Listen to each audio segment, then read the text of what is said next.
Hi guys, so I just wanted to go over a couple of tips and pointers before you went on to do your blue and gold video. So I'm going to do it all together, giving you tips and tricks along the way. So to start with, we're going to do 4 of our drop spins, and what I want you to remember with this is that when you're in your home position, both your right thumb and your left thumb are going to be pointed up, and then when you drop it, both of your thumbs are going to be pointed down. And remember that this is count 1, and when you bring it up, that's going to be count 2, and your right hand is going to go under your left.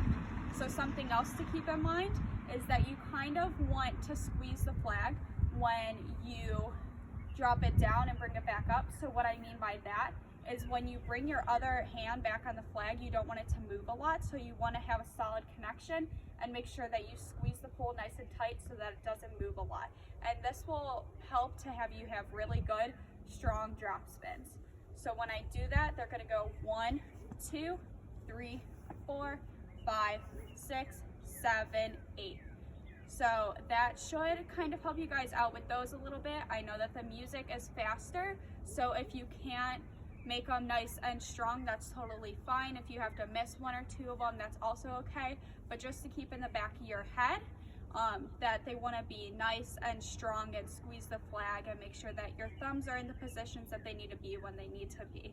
So something else that wasn't necessarily said, and I know that we told you to go back up to home on 8 with your drop spins, but in blue and gold, we don't actually go back up to home like we normally would. We just go right into our flutters.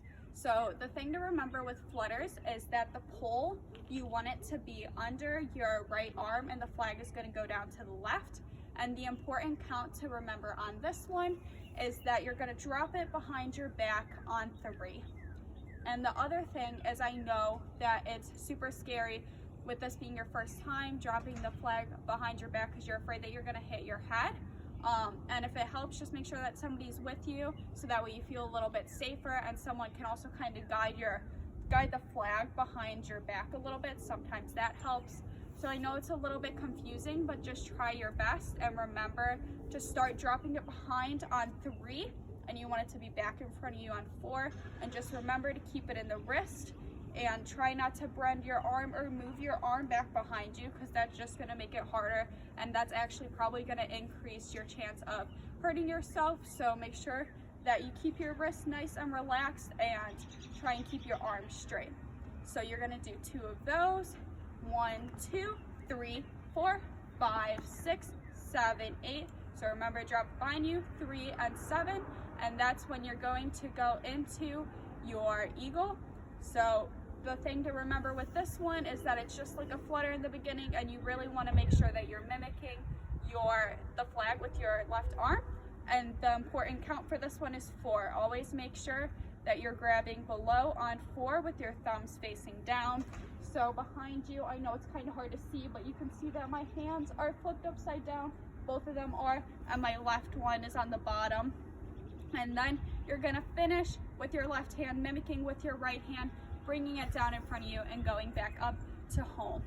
And if any of this kind of looked weird when I was behind me, it's because I'm mirroring you guys, so that way it's easier for you to learn, and you don't have to worry about flipping things around because you're learning it off of a camera.